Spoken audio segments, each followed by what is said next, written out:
that my message this morning, while continuing on the theme of the covenant, I would be particularly focusing on a prophecy given to us by the Messiah in Luke chapter 21, verses 20 to 24. Now, have your Bibles nearby because we are trying to get something particularly for you on the screen and later down in the message, so you may not be seeing the text on the screen for now as they're working on that, but so follow in your Bibles. And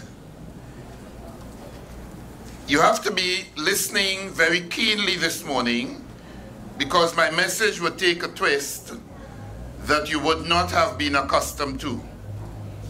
Amen? I just want to say a pleasant Sabbath to all of you who have joined us via our online stream, all our faithful supporters out there in New York, Connecticut, and any part of the world where we are being picked up at this time. Amen? We begin in the book of Luke chapter 21, and I'm reading from verses 20 to 24. This, I must say, is of extreme importance because I need you to understand where we are and your role as a people and who you are. Listen what I said, who you are. I read and you're hearing. And when ye shall see Jerusalem compassed with armies, then know that the desolation thereof is nigh. Then let them which are in Judea flee to the mountains. I want you to underscore in your mind, flee to the mountains. And let them which are in the midst of it depart out, and let not them that are in the countries enter therein too. For these be the days of vengeance, that all things which are written may be fulfilled.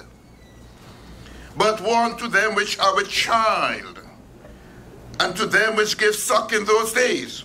For there shall be great distress in the land, and wrath upon this people. And they shall fall by the edge of the sword, and shall be led away captive into all nations. I want you to underscore, led away captive to all nations. And Jerusalem shall suddenly be trodden down of the Gentiles. Underscore that as well, because I'll be telling you something about that, until the time of the Gentiles be fulfilled.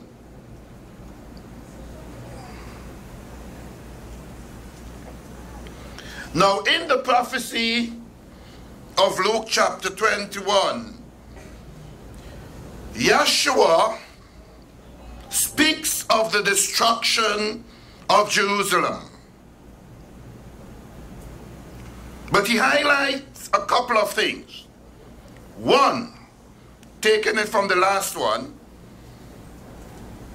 that the land of Judea would be overtaken or downtrodden by the Gentiles. Two, that the true Jews would be led away captives into all nations. This is important. And that Judea at that time would flee to the mountains. So if we were to take it from the first one, Judea would flee to the mountains, and they shall be led away captives into all nations. I want you to underscore those 2 points and stay with me right here. The Messiah speaking further to the Jews in Luke 19 said to them, 42 to 44, he said in touching tones, if thou hast known, even thou at least in this thy day, the things which belong to thy peace. But now they are hid from thine eyes.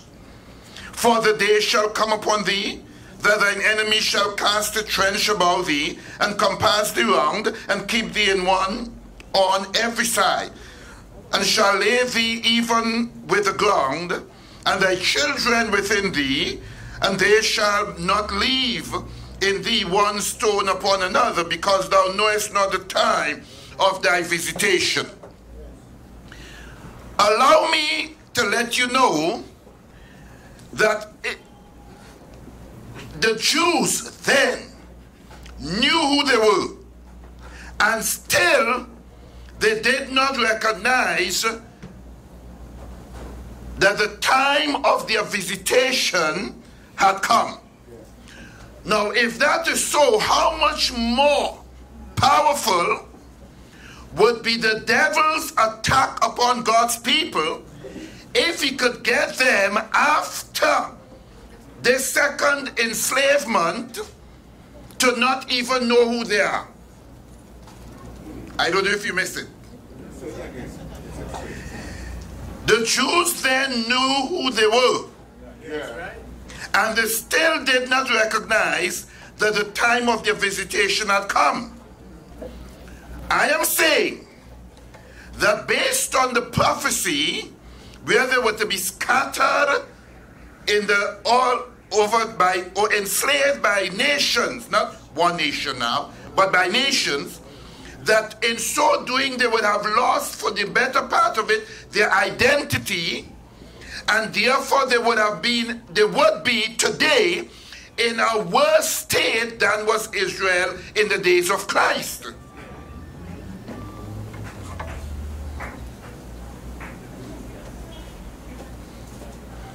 The pen of inspiration in the book Great Controversy, page 88, says that prophets had wept over the apostasy of Israel and the terrible desolation by which their sins were visited.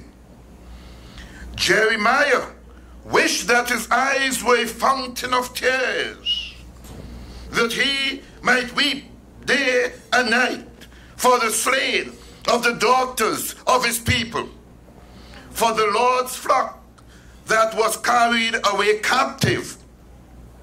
What then was the grief of him whose prophetic glance took in not years but ages? He beheld the destroying angel with sword uplifted against the city, which had so long been Jehovah's dwelling place. From the ridge of Olivet to the very spot afterward occupied by Titus and his army, he looked across the valley upon the sacred courts and porticos, and with tears-dimmed eyes, he saw in awful perspective the walls surrounded by alien hosts. He heard the tread of armies marshalling for war. He heard the voice of mothers and children crying for bread in the besieged city.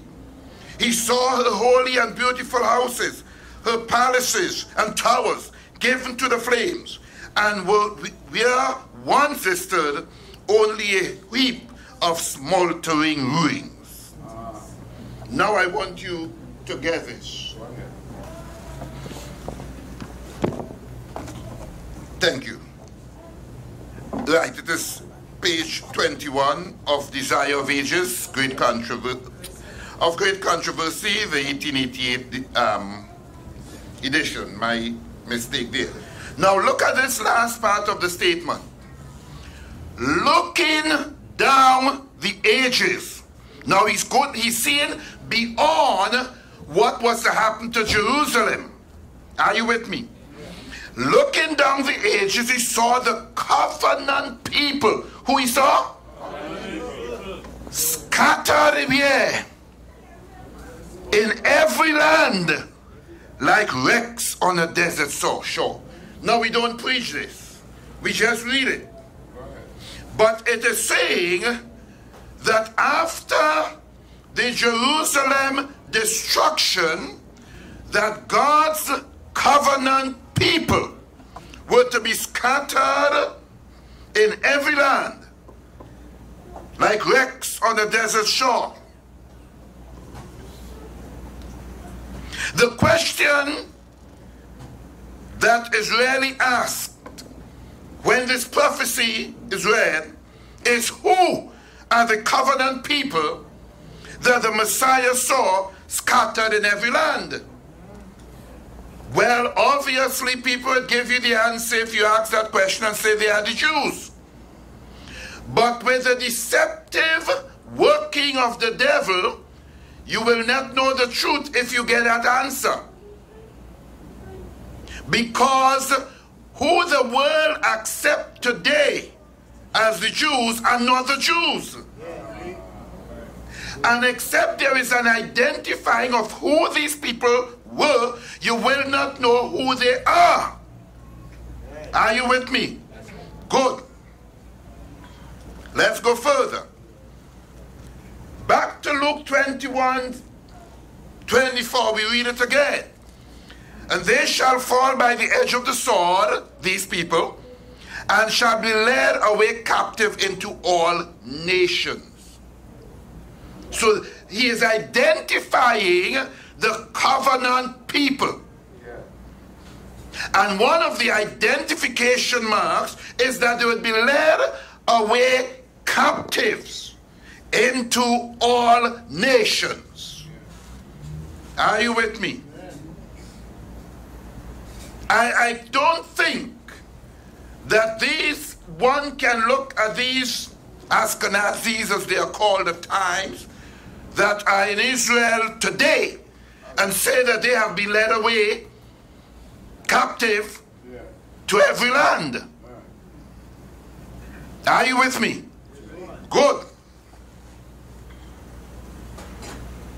Now, after the rejection of the Messiah, the Hebrew people were led into another state of captivity, like that of Egypt.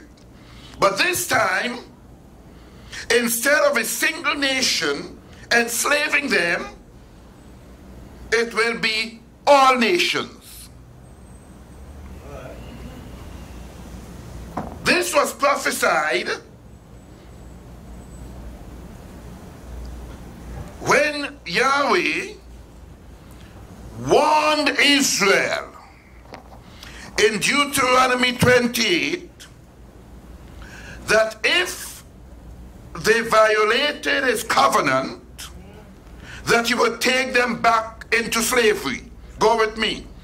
Deuteronomy, I'll just read part for now. Deuteronomy 28:47 to 49. Because thou servest not the Lord thy God with joyfulness and with gladness of heart for the abundance of all things. Let me stop there for now. Notice it was not just the serving or the thought of not serving God that is mentioned here, but there was a particular way that he was to be served, that his people was not serving them, and that led them back into slavery. Hear how it was. When you read the terms used here, joyfulness, gladness of heart, you get something. Who could tell me, give me one word quickly, somebody, who would, in the light of the covenant message, bring this thought out? Ah, you so correct. Feast. So they were to serve God in a festive way. You following what I'm saying? And because they did not make the feast like the Sabbath a festival and worship him in a particular way, they found themselves into slavery. But not only were they to worship him in that way, that there was other things that was to be sure to be connected with their worship. For they was to worship him for the abundance of all things. So he was to be creator, provider, and lawgiver to them. That's how you ought to worship God. And then when we don't worship God like that, God says, for this you find yourself back into slavery. Therefore shalt thou serve thine enemies, which the Lord shall send against thee in hunger and in thirst and in nakedness and in want of all things. And he shall put a yoke of iron. All you have to do is to start to Google. And you will start to see the people that was put in a yoke of iron upon their necks until he have destroyed thee. The Lord shall bring a nation against thee from far, from the end of the earth. Is as swift as an eagle flieth, a nation whose tongue thou shalt not understand. You think you understand your tongue because you have accepted it as yours. Did you hear what I say? Yes. So you fight very hard to speak English properly. And when we try to tell you to learn the Hebrew, you don't find that it making sense. I just speak English.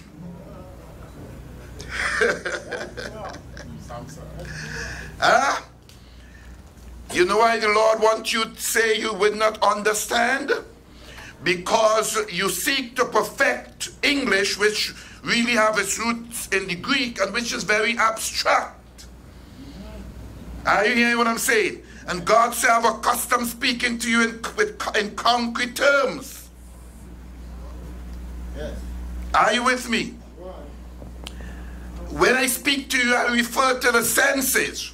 Things that you could touch, taste, see, smell, hear. I refer to those things. You don't know anything about that. But let's go further.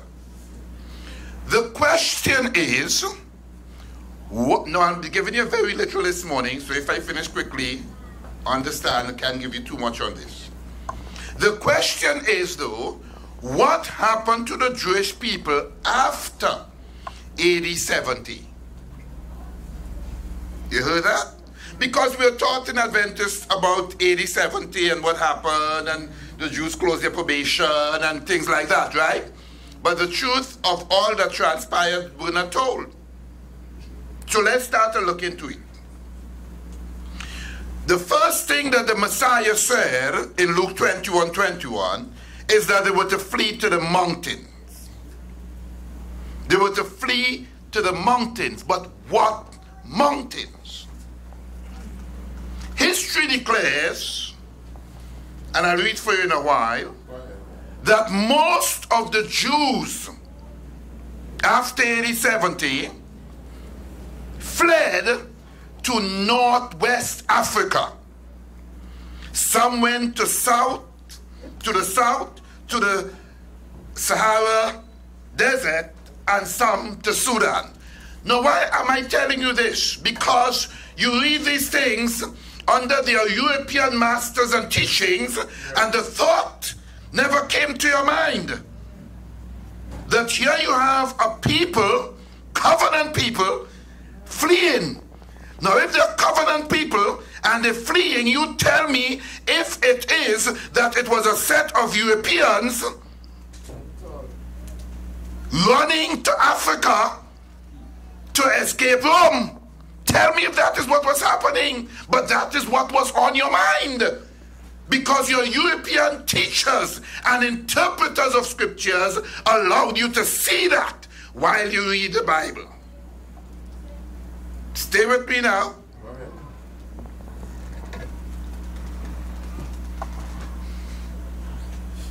Listen what, again, inspiration says. In Desire of Ages, page 630, we read, so we know what happened. Christ gave his disciples a sign of the ruin to come on Jerusalem, and he told them how to escape. When ye shall see Jerusalem compassed with armies, then know that the destruction thereof is nigh. Then let them which are in Judea flee to the what? mountains, and let them which are in the midst of it depart out, and let not them that are in the countries enter thereunto. For these be the days of vengeance, that all things which are written may be fulfilled. This warning was given to be heeded 40 years after, at the destruction of Jerusalem. The Christian obeyed the warning, and not a Christian perished in the fall of the city. Amen. Now think of is your mind, I won't go there. Here is Jerusalem. Here are the Christians. God tells them to run to the mountains. The mountains that surrounded Jerusalem wasn't England and Sweden. It must be Africa. I want you to be able to see now what is taking place. Now, the question again is, who were these Jews fleeing the Roman invasion that the Messiah says would flee to the hills? What were the hills that they were to flee to? Were they a set of European white people fleeing into the hills of Northwest Africa, seeking refuge in the Sahara Desert or in Sudan? It tells us immediately that the Jews, the Christians in Jerusalem, running into Africa, was running from the people in Europe, Rome and others, running for their safety. They couldn't be white. Now I know I am telling you this because I want to show you what is going to happen if you don't understand these things. Now, I want to read to you historically from a book that you should try and get, and you could get it on the internet. A book by Rudolph R. Windsor, page 86 and 87. It is called From Babylon to Timbuktu. You should get that book. I read, the pagans and the Romans attacked the Jews indiscriminately. Both the Jewish soldiers and the uninvolved peaceful population without mercy. As a result of this merciless attack, many Jews fled to those parts of Northwest what? Known as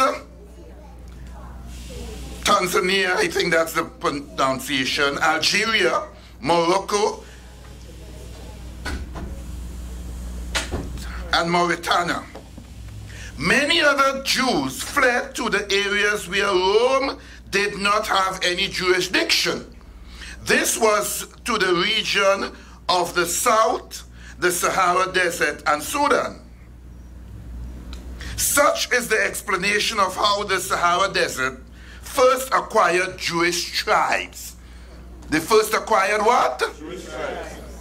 Toughened by a fighting tradition and possessed all physical characteristics, which is said still make them approximate very closely the original Jewish population of Palestine. Yes. You're talking black people. Yeah. The black Jews, I'm quoting again, page 90 from the same book. The black Jews had an advantage over the African tribes. Now we need to get this. We'll talk about this part at another time. You had the black Jews who were Semitic people from the lineage of Shem. And then you had the Africans who were from Ham. Now, the Jews, the black Jews, they carry their culture, history, laws, and written record with them, thus assure them a constant precedent for the development of a higher social organization. Because of the stability of the black Jewish culture, the Jews were not absorbed into the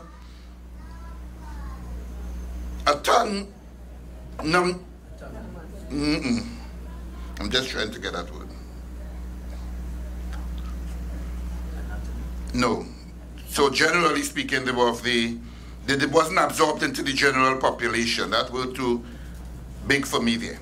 In fact, the Jews absorbed some of the native tribes.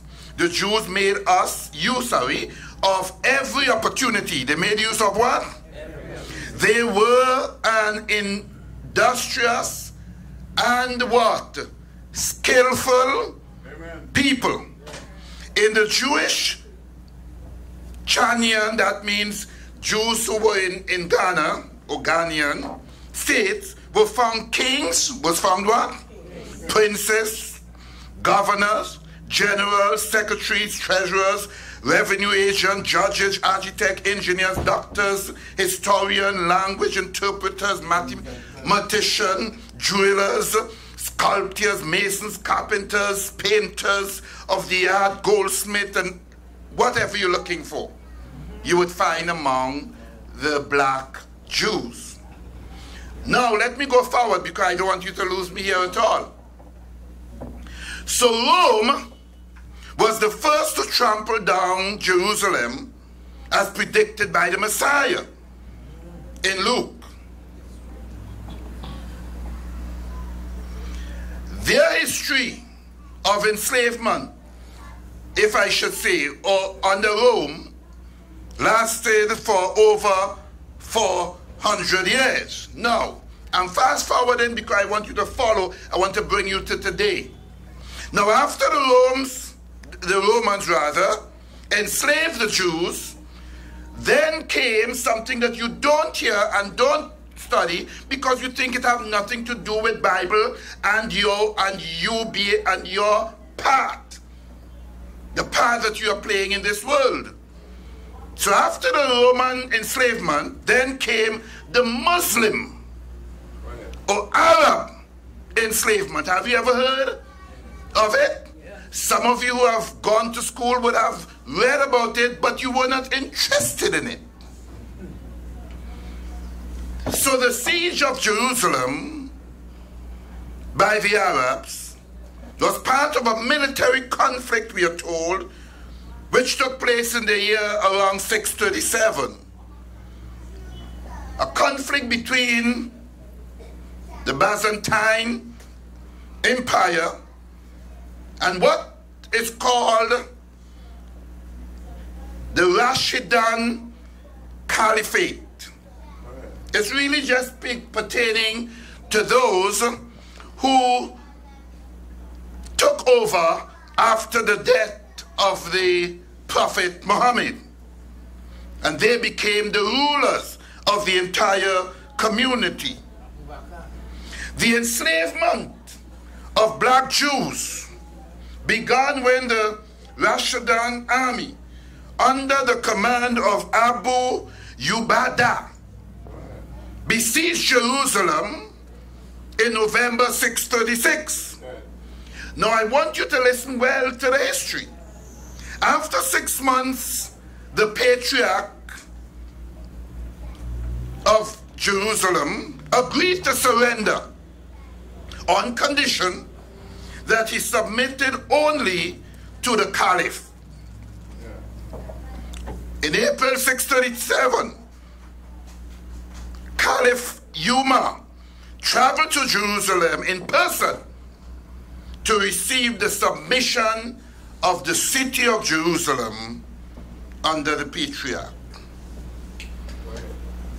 But I tell you this, and you can find much more history on it, simply to take you here, that the siege of Jerusalem by the Muslim began what is known today as the Arab slave trade. Now, I'm not going to spend much time on it, but I want you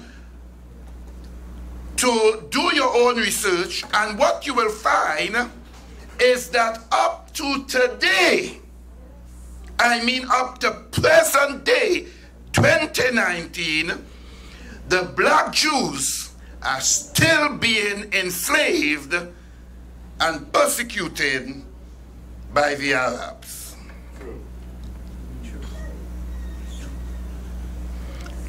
Again, what said the Messiah? Looking down the ages, we saw the covenant people scattered in every land, like wrecks on every shore. They shall be led away captive to every nation. So you have the Arab slave trade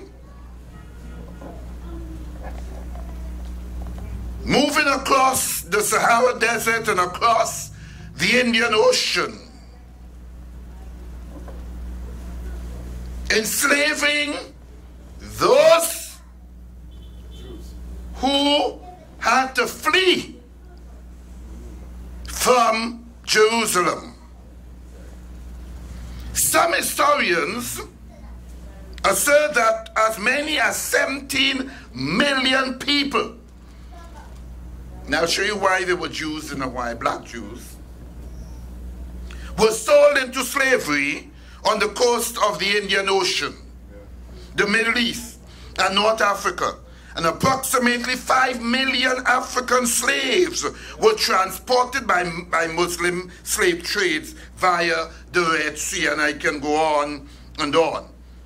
But just think of the next thing I'm about to tell you, that the constant enslavement, persecution, raping, and killing of these people lasted from the 7th century onto the 20th century, up to 1960s. Some of us were born in that time.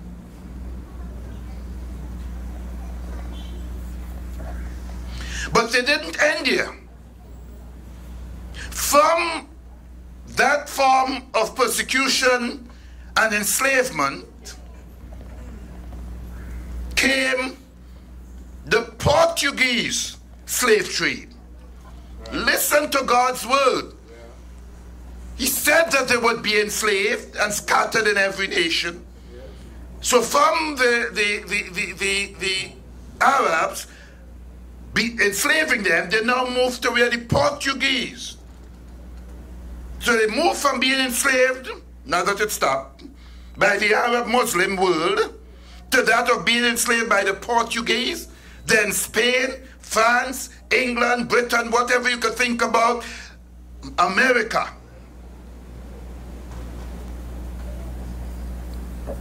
But it didn't stop there. The church at that time, what people call Christianity today, European Christianity, we know it as the Catholic Church. The Catholic Church, on January the 8th, 1455, under Pope Nicholas IV, issued what was called a papal bull sanctioning slavery to King Alfonso V of Portugal. So the church endorsed it now. These very people who they tell us left the New World and went to bring Christianity to the people in Africa. These very people who we have been taught to look up to for Christianity are the ones who were part of slavery. King Alfonso was given in that papal bull the authority to invade, search out, capture, vanquish, and subdue all pagans whatsoever and other enemies of Christ wheresoever placed. And the kingdom of kingdoms, whether it is kingdoms, dukedoms, principalities, domain, whatever possession, given the authority to take everything movable and immovable, whatever possible and to reduce the people to perpetual slavery. Hear what it said, to move the people and bring them into perpetual slavery. You can read that bill in the Carnegie Institution of Washington, D.C., 1917, page 23.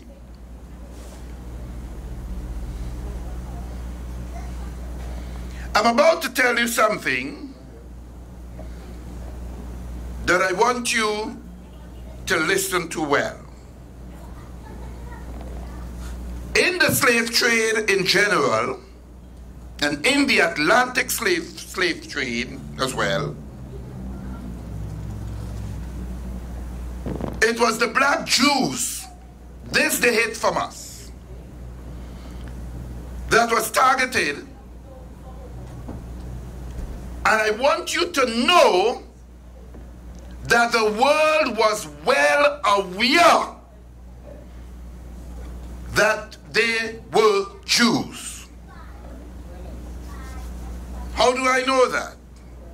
I'm going to tell you how to research it, and then I'm going to give you a little on it. If you go to Google and type in this, a new and accurate map of Negro land. That's what you have to type in. A new and accurate map of Negro land. I'm going to try to show you it on the screen just now.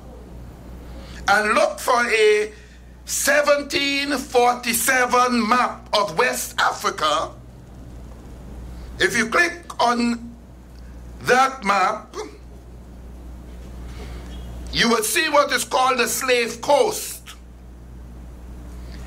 And right around there, it's not very visible here, but right around here, you will see something called the Kingdom of Judah without the H. The Kingdom of Judah. You see it there? Now, let me see if I can pick it up there. Yes.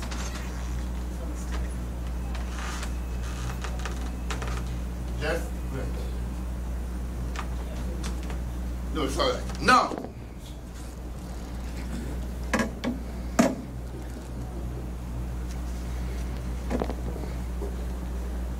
why was it called that? The people then knew, and there's just a little evidence that I'm giving you, that the people of that particular place, they were black Jews. And they were determined to enslave them. But it's not just that they were determined to enslave them.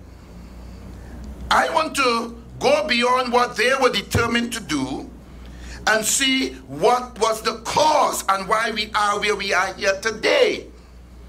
Now the Lord had said clearly, again in Deuteronomy chapter 20, verse 16, he said, "And the Lord shall bring thee into Egypt again with ships." With what?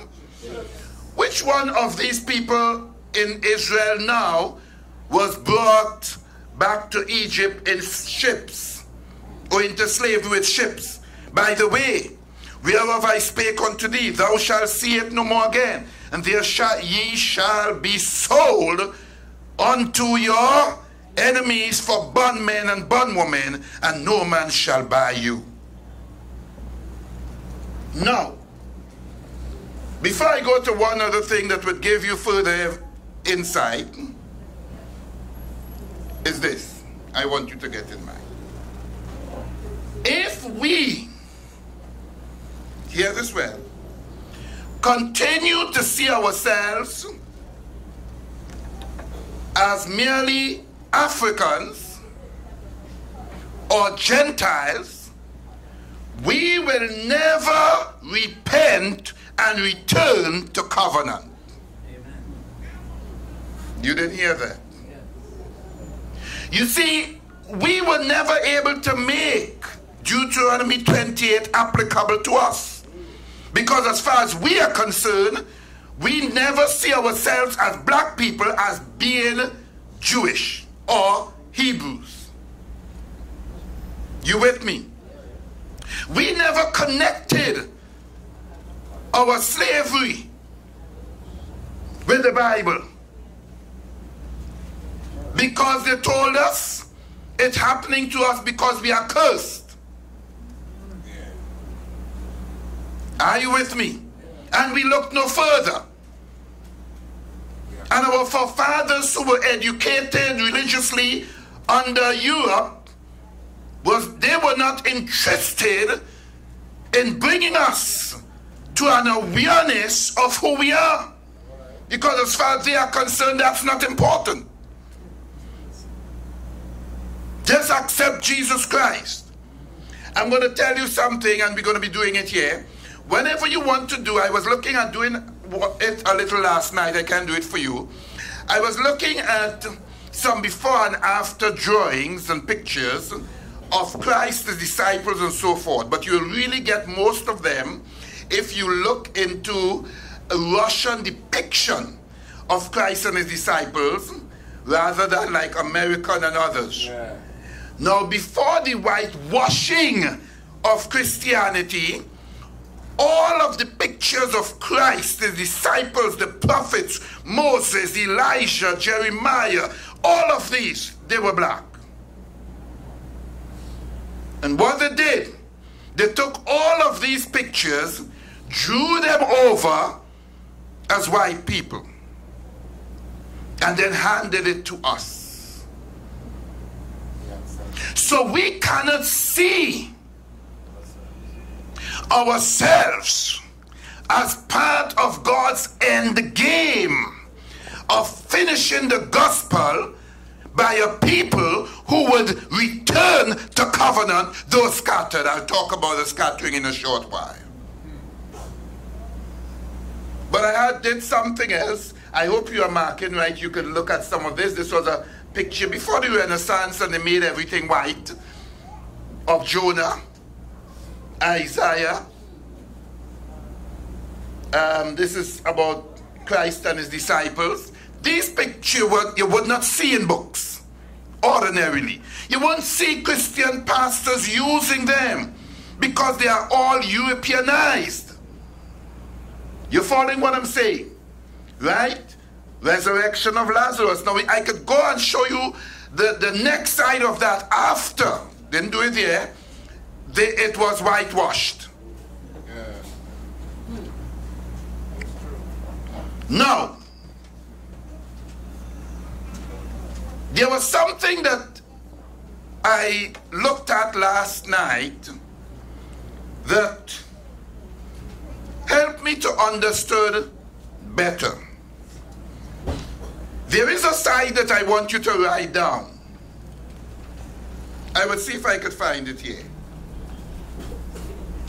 But the site is www.slavevoyages.org.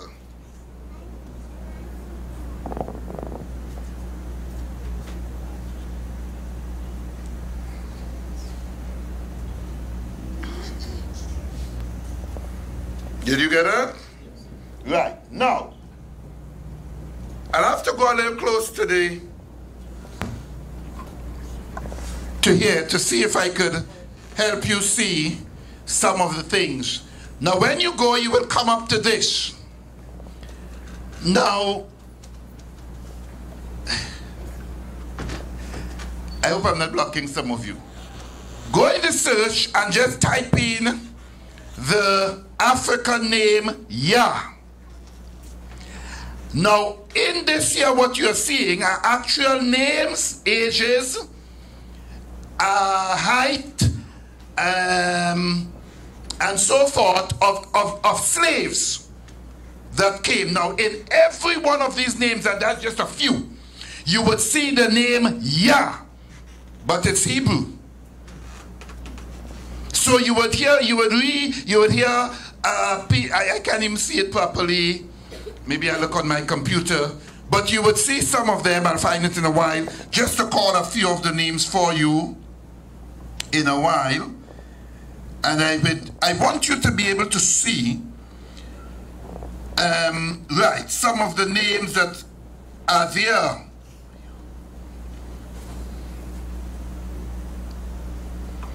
Names like Tayaho, Kuya, Haigaya, Banya, Kadaya, Ya.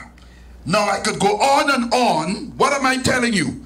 I'm telling you that as you search, you will learn that the black slaves that it took from Africa and bring to the Americas and the Isles of the Sea, they were Jews. I want you to understand that. And I want you to understand, so you can go to that site and look up some of these things and ask yourself why it is. Watch and you would see, if you go to your Bible, you would see the same principle, or like in Elijah and others, you would see that it was customary for the Jews to make, or the Hebrews to have God's name as part of their name. You following what I'm saying? And therefore it is no coincidence that when you look at the record of slaves that came across, as I said, you have their ID, you have their name, you have their age, you have even up to 9 years old, you have their height, you have their sex, whether it's male or female, their origin, it even tells you from where they are originally from. You have the voyage ID, and you have the ship name. Incidentally, one of the ships that brought us here was named Jesus. None was named Yeshua. I just say one was named Jesus. Any best I could tell you for now. Now, let's talk a little further. Do your research. I want you to get into that. I want you to understand, for there's a reason. Let me go back to what I was sharing with you. Don't forget I told you that it is Satan's plan to keep us speaking of ourselves as Africans merely and as Gentiles. Don't forget that. But to come to a consciousness that we are God's covenant people, Hebrews, it's something he doesn't want to happen. Now, God said he's going to do something about this situation. I want you to know that. Have you recognized that every single where you look and you see there is a black man, don't matter how high in life he reaches, there's a white man above him. It's not by accident that you are the most talented and brightest one in the bank and should be in charge, but you never could reach to that place. Because it is a covenant among these people that don't matter how low a white person may be, they must be one step ahead of any black man. If both of you working on a rubbish truck, they would make sure that the white man driving and you picking up the rubbish. That's no ifs or buts about it. That's the reality. But it's not only what they are doing that we must be conscious of, We must be conscious of what have us in that place. Not because we are cursed per se, but because we have violated covenant agreement. We become servants to all because we have violated covenant. Deuteronomy 28. But here what is the Lord's word to us today? To us today. In the book of Isaiah. The prophecy is there says, and it shall come to pass in that day that the Lord shall set his hand again the second time to recover the remnant of his people. Now, I would only tell you now, but if we continue in the prophecy, I'll explain it to you. Sister Myrtle just hear this. You see when it says in that day started around 1844. And around 1844, in God raising up the Seventh-day Adventist movement, was to awaken, I'll read it for you in a while, was to awaken the scattered Jews and bring them to the place where they come to recognize that they have violated covenant with God and return.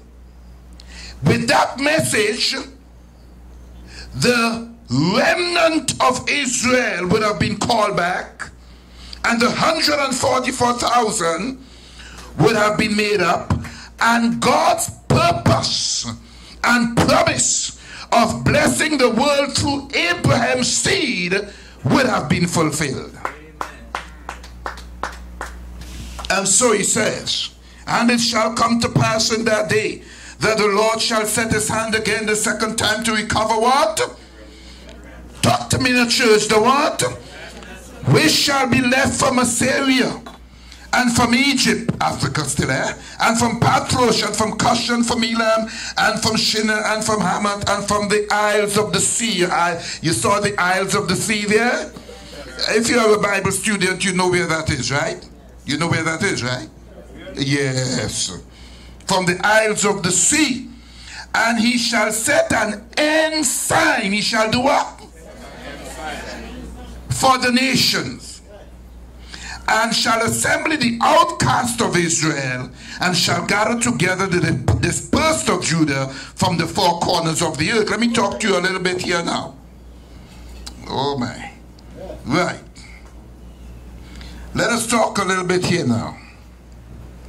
Hear what inspiration says. Prophet and Kings, page 376. Listen to this. These prophecies of great spiritual awakening in the time of gross darkness are today meeting fulfillment in the advancing line of mission stations that are reaching out into the benign regions of the earth. The groups of missionaries in heathen lands have been likened by the prophet to ensigns set up for the guidance of those who are looking for the light of truth. In that day, says Isaiah, there shall be a root out of Jesse, which shall stand for what? An ensign of the people. To it shall the Gentiles seek. And what is going to happen? And his rest shall be glorious. And it shall come to pass in that day that the Lord shall set his hand again to what? To recover the remnant of his. Wait, you didn't get that. You didn't get it? Let me go over the prophecy for you. Let me just touch it by the way. Now the ensign here, the Gentile, let me read again. In that day, says Isaiah, there shall be a root out of Jesse, which shall stand for an ensign of the people. To it shall the Gentiles seek. Who are the Gentiles? Huh? No, we're talking Bible history here. Those who came from Japheth. Right. So you're talking about those European nations. They are the Gentiles. We use Gentiles generally just to mean anybody of the world, but when the Bible is speaking prophecy, it's not speaking so. Now, notice what is going to happen to the Gentiles here. as they go after the root of Jesse, their rest shall be glorious. What is it saying here? That God is going to bring among the Gentile a revelation of his rest. What is that? The Sabbath truth will come up, because among the European nations, going through the dark ages and so forth, they were not very enlightened of the Sabbath, but God raised it up. They saw to it, and their rest was glorious. But it is in that time, when the Sabbath truth is being revived, that God was to do his work, to stretch out his hand a second time to recover the remnant of Israel. My goodness. I ain't even start to go into this prophecy for you. And he shall set up an ensign for the nations, and assemble the outcasts of Israel, and gather together the dispersed of Judah from the four corners of the earth. My goodness. Now I want to read one last statement for you. Listen to the pen of inspiration on this matter. Hope I didn't miss any. Right. You should read this chapter in Acts of the Apostles under salvation for the Jews. Page 381, I'm reading from 381. In the closing proclamation of the gospel, are we there? Are we there? When special work is to be done for classes of people hitherto neglected, God expects, who expects? His messengers to take particular interest in the Jewish people whom they find in all parts of the earth. My goodness. Now if Satan is so wicked, he deceived the whole world as to who are the Jewish people.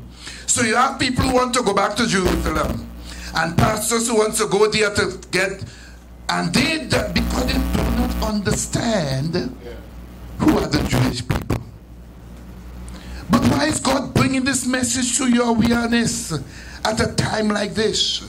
Why is he calling on us to return to covenant worship? Because he is stretching out his hand a second time to recover the remnant of Israel. God is making you aware of where you came from. That you're wandering and sojourns in the isles of the sea and in the Americas. They are there, yes, under slavery and hardship, persecution, because of the violation of his covenant. But we don't have to stay there. God has a calling. God has a work that he is doing, recovering the remnant of his people, fulfilling his word that through Abraham's seed all the nations of the earth shall be blessed. In understanding this prophecy, I hope you may take our covenant study that are designed to help you to return to covenant worship and relationship more seriously. More seriously. Amen? May God bless you. And stay with us, because very soon, later on this year, we will be going in to these prophecies in more detail. But I only wanted to bring this to you to help you to understand more and more as we go along, that when we talk about God's people today and tell you that the Jews were black people, tell you the history of it, you will recognize that we are in line with Scripture and with history. But not only so, it will help you to understand that as a black person, you must not just see yourself as black or as African. I believe that in bringing this message of covenant relationship to you, God is saying to you, you are my chosen. God is saying to you, you are my chosen. And I'm calling you back to covenant worship and covenant relationship, so I could deliver you from the bondage, and I can use you for the blessing of the entire world. May God bless us and keep us in the name of Yeshua, our Messiah. And in case you didn't understand everything, you have all of lunchtime to discuss around in groups while you eat and otherwise this prophecy, this truth, and maybe during the lunch break I'll be playing a video that you should really pay attention to. God bless you, and those of you online, we thank you for staying with us, and keep tuned as we continue to bring to you this lovely covenant message. Let us